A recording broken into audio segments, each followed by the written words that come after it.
Gergasi Selatan, Johor Darul Takzim bakal bersemuka dengan pasukan kejutan musim ini, Kuching City FC, dalam aksi final Piala Malaysia pada Sabtu ini.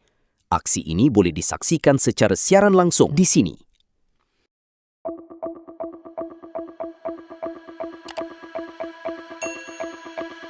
Di atas kertas, JDT yang dibarisi bintang-bintang ternama pastinya diletakkan sebagai pilihan utama untuk menjulang trofi berprestij itu sekali lagi.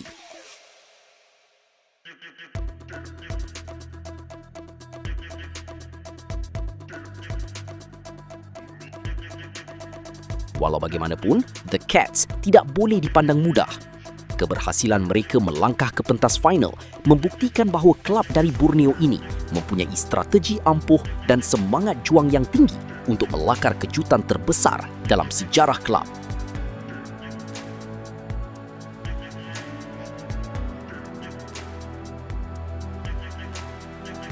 Sebelum ini, mereka berjaya melakar kejutan demi kejutan, termasuk menumbangkan Selangor di peringkat separuh akhir untuk mara ke pentas akhir buat kali pertama dalam sejarah kelab.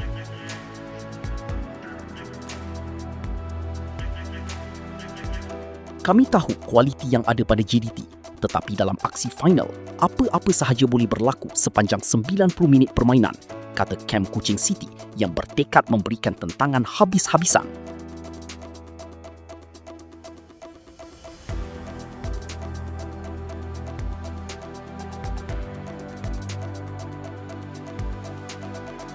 Adakah trofi berprestij ini akan terus kekal di bumi Johor atau bakal terbang menyeberangi Laut Cina Selatan ke Sarawak?